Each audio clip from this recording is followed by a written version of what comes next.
This week on Leaving Academia, Becoming a Freelance Editor, we cross the border between academic and fiction editing.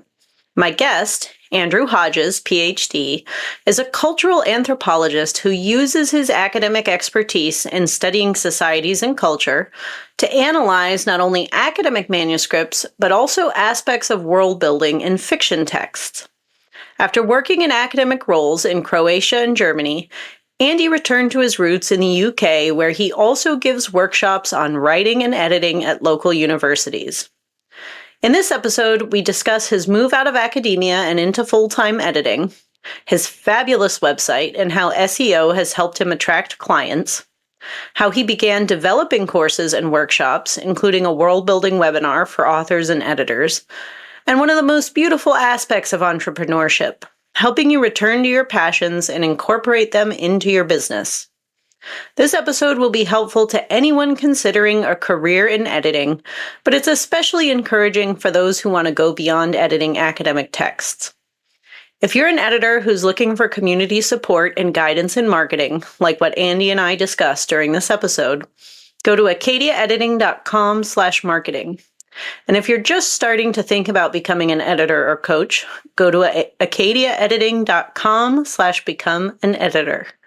Now, here's my conversation with Andy Hodges. Welcome to Leaving Academia, Becoming a Freelance Editor, the podcast. I'm your host, Paulina Cossette. In 2019, I was a political science professor who was fed up with the stress and hostility of academia, not to mention the low pay. I left my tenure-track job and went from barely surviving to thriving as a freelance academic editor. Today, I own Acadia Editing Services, an editing and coaching business that brings in 6 figures a year. In this podcast, I'll discuss the challenges of academia, what academic editing involves, and what life as a freelancer looks like. If you're willing to jump outside your comfort zone, it is possible to find joy, true flexibility, and a profitable and rewarding career as an academic editor. Thanks for listening. Hi, Andy. Welcome to the podcast. Hey.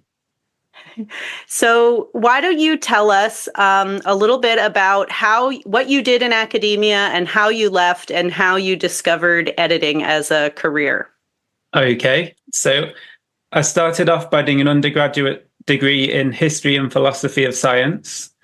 And back then, I was interested in lots of different things, but I was also quite motivated, and I picked that major because of fantasy books I'd read as a teenager, like His Dark Materials, that explored this kind of gap between science and magic and the whole Renaissance split and things like that. So I always had this kind of dual interest. And then I moved on to cultural anthropology. So I did a master's and then a PhD at the University of Manchester in cultural anthropology. I did fieldwork in Serbia and Croatia, and then I moved to full-time to the Balkans and got some various scholarships like Marie Curie and so on. And then I got a position at an institute in Croatia, where I was there for a couple of years. After that, I decided, and we can maybe talk about that later, I didn't want to stay in that Croatian system. So I took a position in Germany for another 2 years. And then I realized, academia is definitely not for me. I want to move out. And I'd already started to think that when I took the job in Germany. And that was a half-time hours position. And I'd already said, can I spend the other 50% of my time doing academic editing? And they agreed to that. And things took off from there. So after that, I made a decision quite early on into that final 2-year position that I will leave academia and start a business academic editing. And that's what I did. Then the pandemic happened. And in many ways, that was a good time for me to set my business up because a lot of the socializing and networks were online. So that was really helpful for staying in contact with my academic network because I'd moved from Germany back to the UK then. And also there were lots of opportunities to network with other editors as well, because a lot of the editing training has always been online, but there was even more stuff and more socials then. And there were also a lot of people sitting at home And some of those people were writing. So there was quite a lot of work available in that particular moment. So it turned out to be a good time. And as the pandemic moved on, I thought about what I wanted to do. And one of my life goals had always been to write a fantasy novel. So I worked my business alongside that and started a partial pivot to fiction as well. So that's it. That's awesome. So I have to take a little bit of a tangent and say that my son is 6. And we have read, he loves to be read to. He will let you read to him for hours. We've read all of the Harry Potter books. We're almost done with Lord of the Rings. We've got like 15 pages left. Oh, wow. We read The Hobbit. And so now somebody recommended The Dark is Rising, I think is a series for kids. Okay. So he is obsessed with the fantasy and, knights and dragons and orcs, and like he runs around outside with a stick pretending that he's killing orcs. So that's awesome. So I sort of see him as like, maybe getting interested in the same kind of thing as he gets older. Great. But so how did you mentioned that you started academic editing half-time while you were still in academia. How did you first learn that that editing was like a job that you could do? I think there wasn't like one moment. It was a gradual thing. So what happened first of all, we came to the end of the PhD, and my PhD cohort was multiliterate, people from lots of different language backgrounds. And I would help some of them out by, fixing the English or whatever the phrase is before submitting the PhD, just making stylistic improvements and so on, fixing grammar issues. Some of that work was like paid probably a minimum wage or something like that. Some of it was done on a solidarity basis. So we do different jobs for each other, that kind of thing. And then when I moved to Croatia, I just started to get a lot of requests from people in my network. So sometimes these were academics, sometimes they were museums. I think museums was a big one, actually, requesting language editing or translation. So I'm a qualified translator for Croatian to English as well, although I don't do much of that anymore. And then it just took off from there. I would say that I learned that it was possible to do that as a career probably around 2017, 2018, when I was thinking about what I could do outside of academia. And that was a moment when I learned about all of these organizations like the EFA, the CIEP, and so on. And once I thought about doing it as a full-time thing, that's when I really dived into all of their training and everything like that. So a lot of the early jobs I was doing, there was no technical qualifications that I had, and the brief was just to have the text read nicely in English. So that was quite specific, really. That was mostly in Croatia. I think that kind of work is still out there. People are still doing that kind of thing. But I also wanted to know that I was meeting professional standards too. And as time went on, I focused more and more on learning all the training and how to edit references, first of all, and then the more interesting stuff for fiction, that came a bit later. Yeah. So it sounds like people sort of like referred people they knew to you, or maybe they found you through your website or something like that. How did did you do any kind of marketing, or did you rely on search engine optimization, just people finding your website through an internet search? Or how do you think, as your business started growing and you started gaining more clients, how were people coming to you? Okay. So at the very beginning, it was all word of mouth. And I think what helped for me there is that there weren't many people in my situation, people with an anthropology PhD who could edit, say, anthropology journals in Croatia. So that it was all word of mouth, and they were quite strong ties. So they were all people in quite a small but very firm and solid network. When I went professional or went full time, I'm not don't really like the word professional. When I went full time, I made a website, and that was more of a calling card at first. That was, people could check me out and learn a little bit about me online. It took probably 3 years for the SEO to start having a real effect. But when it did, over the past couple of years, over the past 3 or 4 years, I've regularly received requests from people I don't know at all who have found me on Google. And I think that's especially the case for academic more than fiction. And I think that's because cultural anthropology, developmental editing is quite a small field, like a niche area. So people have just put that into Google and found me, basically. That's interesting. So you think most of the documents that you edit are in that subfield? Yeah. Oh, yeah. Yeah. I think having two fields, like the fiction and the anthropology, it definitely gave me more confidence to just market in that small area as well, because I wasn't reliant on one thing. So I know that when I started, and this is common, you just start making hay. It's like you're in a field and, you're trying to make hay and you're trying lots of different things, and you're often quite passive in the sense that you'll accept lots of jobs that come in. I never took on a job that I thought I couldn't do, but I took on jobs that weren't of great interest to me. So it's like some quite dry, I don't know, parts of political science, things like that are really quite far away from like the ethnography and the anthropology. Yeah.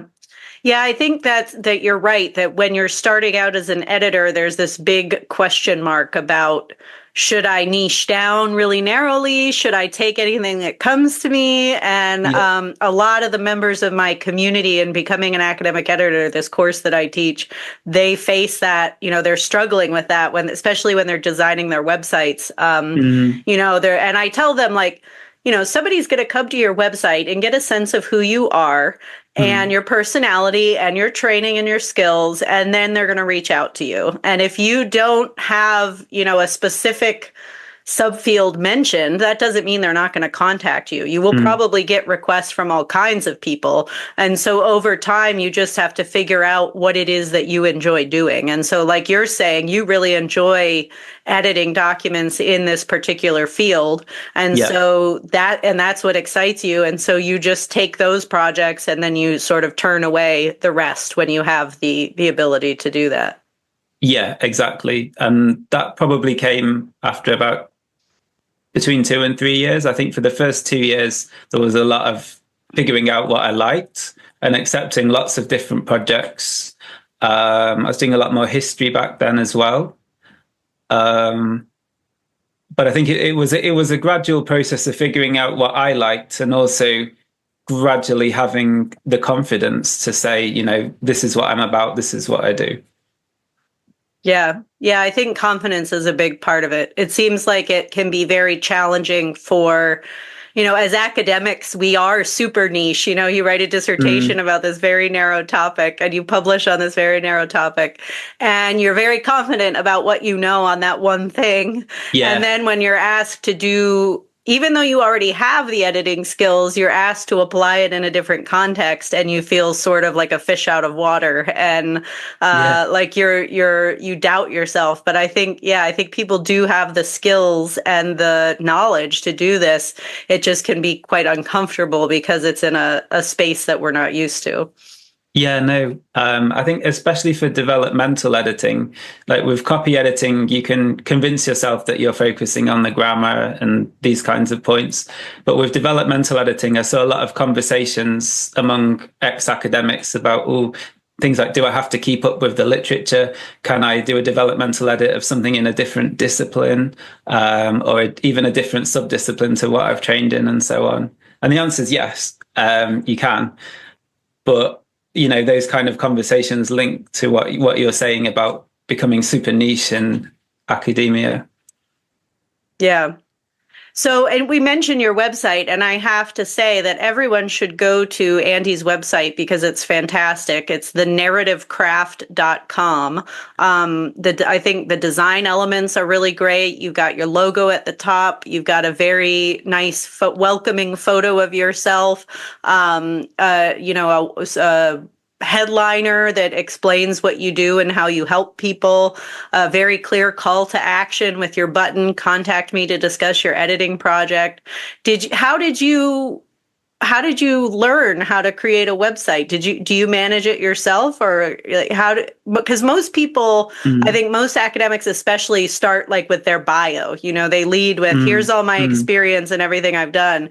And what I teach in my course is you should talk about how you help other people, how you help your clients. I can save you time, or whatever the case may be. And I think you really emphasize that really well on your site. So where did you learn to do that? It was a gradual process. If you scroll back, use the Wayback Machine or whatever to 2019, you'll see something that looks very academic with my bio stated. Talking about me on the homepage nonstop. This was a gradual process, and it came from the awareness that we have to market. That's one of the things about running a small business, like it or not. And I think quite a lot of editors don't enjoy marketing that much. That's pretty common. But I was just like really keen to learn, to get that knowledge. I took a few courses. I started off doing some sort of what I'd call business as usual marketing courses. I think there was a provider called Andy and Pete that ran some courses like that. And then more recently, I did a course in anti-capitalist marketing, which I know some people will think, what is that? In the end, it was about 70% is just the same as a business as usual course. But we had big discussions about things like social media, whether it's how to get off social media, how to minimize the damage that it can do, and so on. So that was with a provider called Bear a Bear. So that those are the two main marketing courses that I've done that really helped me. And I'm glad I did the sort of business as usual one first. So I love that. I've got to take that course. Yeah, with with the Zuckerberg announcement, we're recording this the middle of January. I think Zuckerberg just made that announcement that he's not going to fact check anymore. Yeah. And the phrasing of it was just so very like right wing, we're going to concede to the fascists and all that. And, yeah, exactly. I've seen a lot of conversations in the editing groups about, do you leave Facebook? Do you stay? Do you, try to use it as like a tool of protest against itself? And so that's interesting. I think I'll have to get the details from you on that course later, but that sounds really cool. Yeah, so I think I think the website is great, and I'm sure that it's contributed to your success, because it really does make a difference. I think when, like you said, we start out as academics and we focus on us because that's what we're used to doing, and you kind of have to turn it around and focus on how you help the person who's reading the site, and have a good hook at the beginning. So, so let's talk about, I know you have some courses and workshops. Let's talk about your movement into that space. What interested you, or what sparked that decision to start creating these other, kind of editing adjacent type products that you sell? Like many things. So first of all, I'm quite an explorative person. So I like to try out lots of different things. That was actually one reason why I struggled somewhat in academia, because of this kind of super niching. So I would be interested in different topics, and I like to jump around. You can definitely do that a lot more in the small business space, especially when you're marketing and thinking of different ways of, I don't know, finding clients or connecting with people, building networks, and so on. Now, when I left academia, I really wanted to find a way of staying in contact with my old network, because I had lots of valued friends in that network. part of the way in which I did that was by offering editing services and so on. But another way is through organizing these workshops. So I'm doing 2 workshops in the spring, one in Mainz and one in Frankfurt at the universities there. And that's all through my old academic network, people who have asked and invited me to talk about developmental editing, academic publishing, and so on to PhD students. And editing can be quite solitary. So part of my internal motivation was I'm kind of, I wouldn't describe myself as extrovert, but on the editor scale, I'm extrovert. And I missed the opportunity to talk to other people. And I really enjoyed teaching when I was working in academia. So I came to workshops as a way in which I could carry on offering that and, have some human contact. And also, if I ever in the future do any editing jobs for any of those people, it really helps to humanize the edit by putting a face to a name and knowing a little bit about that person. I think it makes the edit better, generally speaking, especially if it's a deep edit. Okay, not like a proofread, a light proofread or anything like that necessarily. And it makes it more enjoyable for me as well, because I know the personality and what they're bringing to the text. So yeah, that's a great point. I think it's you as the editor know more about the client, and so you sort of know how to respond to them and their personality and what they need from you in terms of, because in many ways we editors are like mentors or coaches, even if we're not, getting paid to be a coach per se.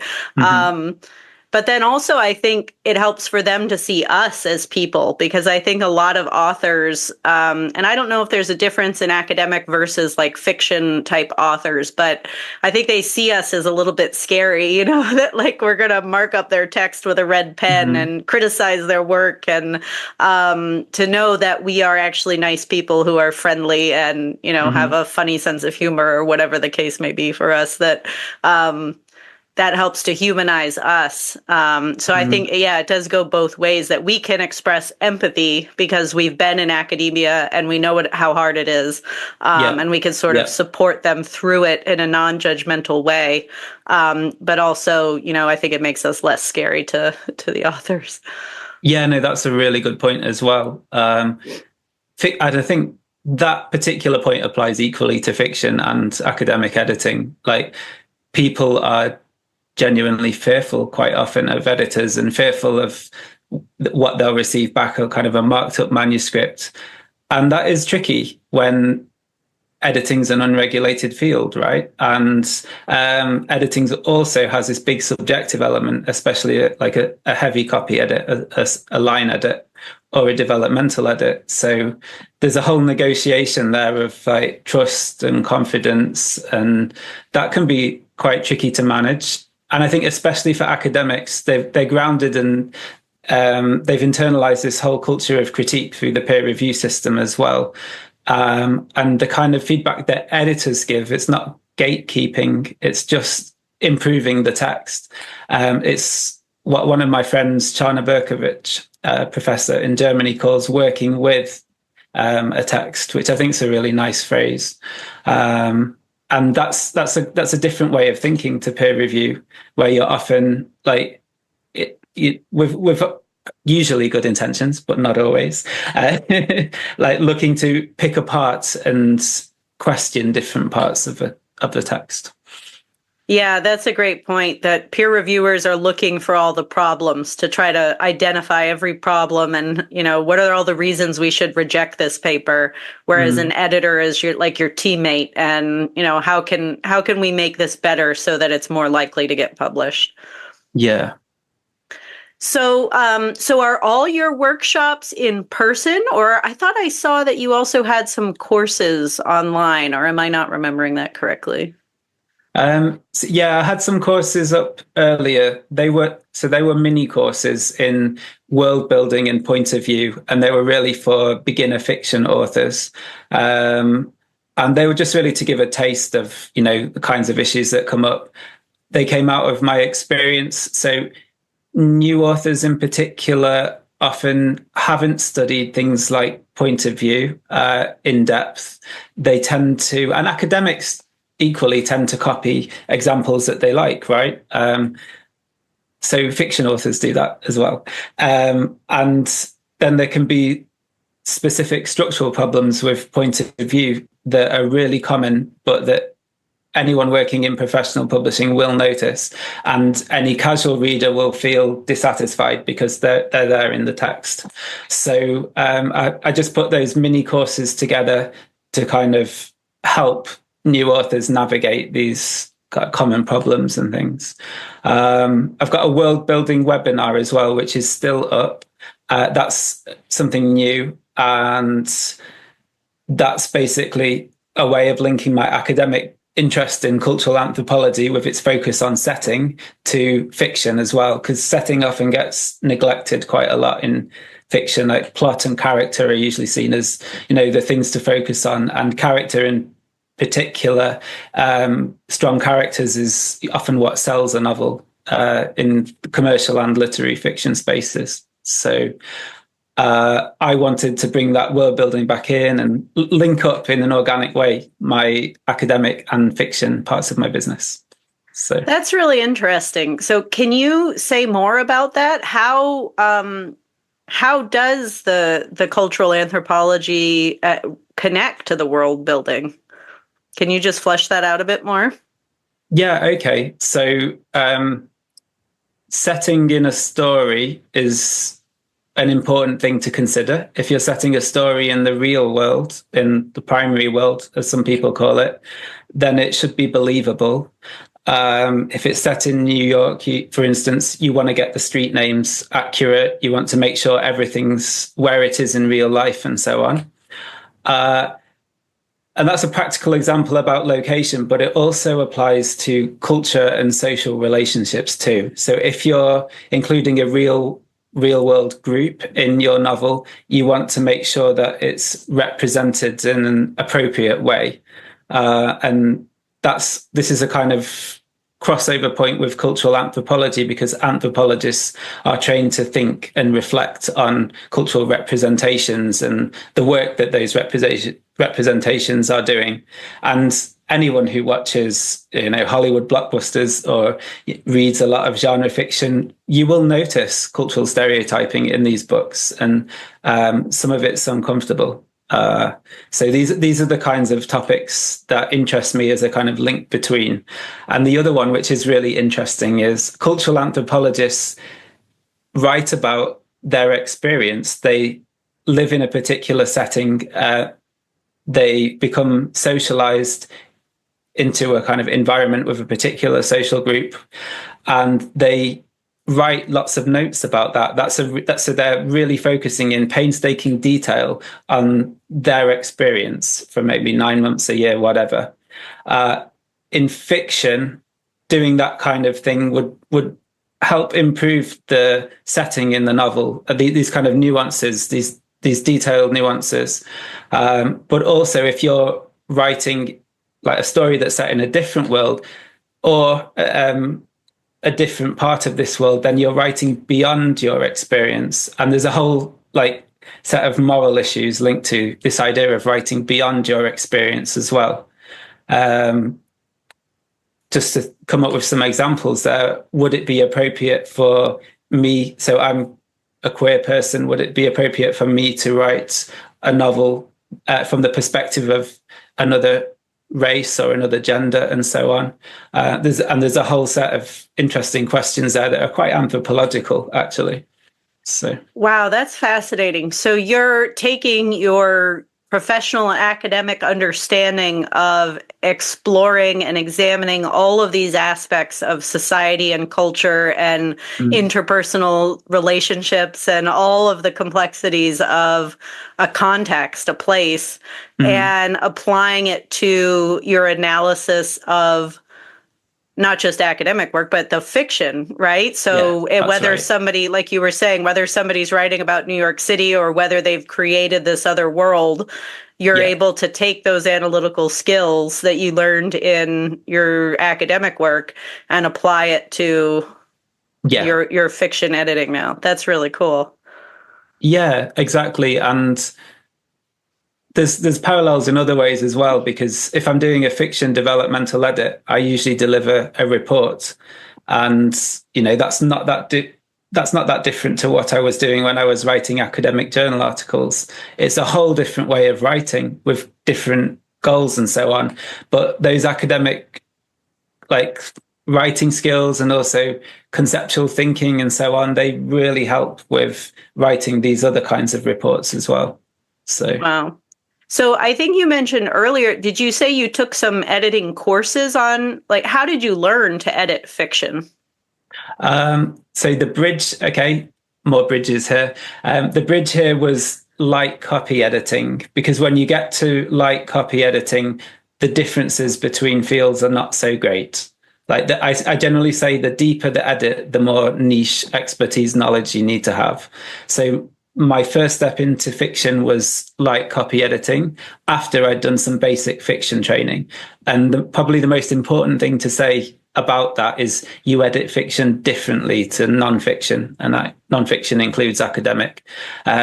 You tend to be, so you'll have style guides like Chicago Manual of Style and so on, and you have those in fiction as well, but you use them much more flexibly. You don't enforce as many rules and so on. It's much more about the rhythm and the flow of the text. So that's really important. If ever anyone here is thinking about fiction editing, it's really important to know that you edit fiction very differently to nonfiction. And then after that, I trained with Club Ed. Jennifer Lawler has a certificate program in developmental editing, which is really comprehensive. Takes about 2 years to complete, and you get feedback on a full developmental edit of a novel that, it can be any novel. It can be a client piece of work, or, they have some example novels that you can use if you can't get one of those. And that was incredibly helpful. And that formed kind of the solid base that I needed to feel that I could start offering that service to clients. And it all took off from there. I've been doing the fiction for 3 years now. So, yeah. Wow. That's, I've done quite a lot of these interviews now, and I'm always amazed at how the flexibility of business allows people to return to their previous passions. We started the conversation talking about how you love reading fantasy, and it was probably something I assume you had to set aside for a bit while you were reading all the academic work. Who has time for leisure reading when you're in a grad school program? Exactly. And I just love that about entrepreneurship, that you can come back to these things that are your passions and somehow incorporate them into your business, and be able to make it part of your everyday life. So that's that's fantastic. You mentioned this world building webinar. What do you have? Tell us more about that and what you have coming up this year in 2025. Okay, yeah. So the Worldbuilding webinar came out of a workshop that I did for the Chartered Institute of Editing and Proofreading last summer. It basically outlines my framework for world building, which is a recipe, not a prescriptive formula. And then I look at common problems that fiction authors have with their world building, and I discuss them in detail and give tips on how to solve them editorially. So it's really a problem solving exercise, this webinar. It's for both editors and for writers. And I really enjoyed making it. It's been really good fun. One thing which is interesting, so when I beta tested it about a year ago and got some feedback, and I still had some old academic habits in how I would design a webinar back then as well. So I thought, I have to start with, a quote from somebody who's a big name in that field, and then say my little addition to it and so on. But in this kind of, it's a different space. It's kind of a commercial creative space, I would describe it as. You tend to start with your big idea, and then you might mention other people as well. And another thing which is interesting, when I was in academia, I would often give presentations, but there was often this emphasis on novelty. Like, it wasn't good if I went to 3 or 4 conferences and gave the same presentation. But marketing doesn't work like that. people won't remember what you have to offer if you keep changing topic. Like, so I've been kind of banging on about world building as my thing for about 3 years. And sure, I've been developing and making changes each time, but I tend to just keep it focused on that same area and that same message, which, if I was in academia, people would be, gossiping that I keep giving the same presentation or something like that. But it just works a bit differently in the like entrepreneurial space. So. Yeah, that's so funny. I learned about marketing from reading books on it and listening to a lot of podcasts as I drove my kids back and forth to school. And it feels like every time I listen to a podcast about those touch points, the number of touch points you need goes up. Like, I feel like a couple of years ago it was like somebody has to see your ad or your emails or what, they have to have 12 touch points before they'll hire you. Then it was 16. And like the other day, it was like they have to have 21 touch points before they'll decide to hire you. And I'm like, oh my gosh, so you really have to like what you're talking about, because you're right. It's like ad nauseum every time, And I experienced that a bit. My first course that I created about a year ago was about how to write a book proposal, because I thought, this will be easy. That's an easy basic course to start with. And as soon as I launched it, I realized I hate talking about book proposals. And so I kind of abandoned it because I was like, I can't do this. It will drive me crazy. And so luckily, I like talking about leaving academia and becoming an editor. So that's what I ended up doing. But well, this has been wonderful. Thank you so much for joining me. And I ask everybody, what's one or two pieces of advice that you would give somebody who is starting out as an editor or who's thinking about becoming an editor? What would you suggest that they do? Okay, a couple of things. First of all, just do some editing. Either paid or unpaid, it doesn't matter, but get a tiny bit of experience, just so you get a sense of whether you enjoy it or not. Another piece of advice, if you're thinking about leaving academia and you're unsure, it sounds a bit corny and cliche, but listen to your heart.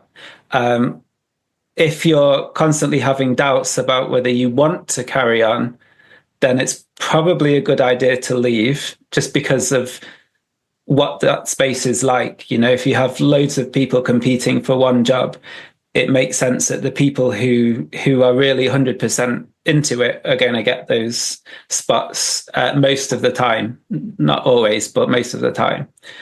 And a third piece of advice is look at where are your social support networks? We've not really talked about that much on this call, but I was kind of trapped in, and I know this is a fairly common experience in Europe.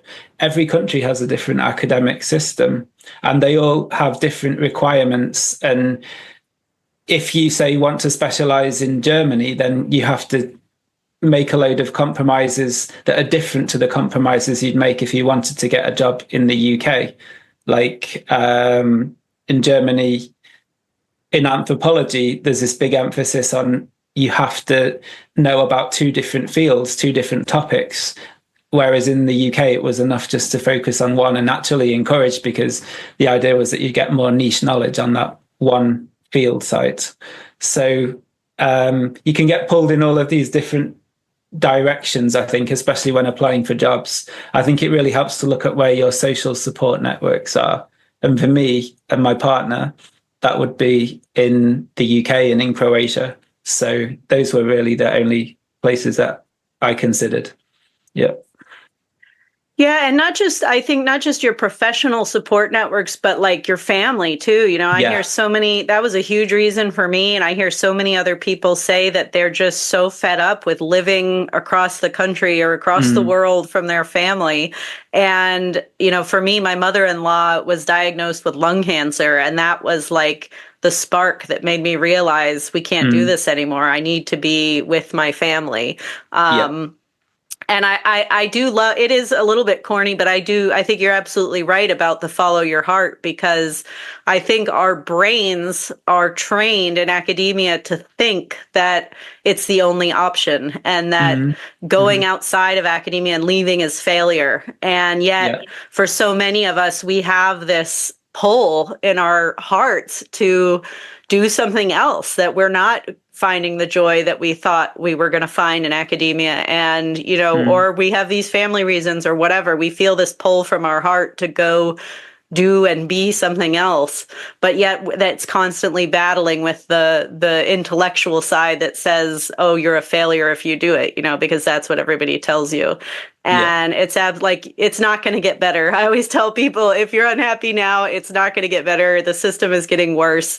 There's no solution. It's bigger than us. The problems are bigger than us. So, and you can be so much happier doing these other things. So yeah, I think that's really great advice. Thank you so much. So if people want to get in touch with you, how can they do that? So first of all, check out my website. There's a really big blog as well, mostly on fiction craft topics there. You can also join my mailing list, which is fortnightly at the moment on average. And I have lots of publishing tips on there. That's mostly focused on fiction, but I do focus on anthropology from time to time there as well. And also you can take a look at the Worldbuilding webinar, and I've got a solidarity pricing system for that. So it's affordable. It costs £35, or you can pay half of that or zero, depending on your financial circumstances. So those are the three things. Yeah. That's wonderful. And I will include the links to all of that in the show notes. And so people can definitely go check out your website and your webinar and consider working with you, whether they're academic authors or fiction authors. I think they're going to very much enjoy working with you. So thanks again for joining me on the podcast. Thank you very much.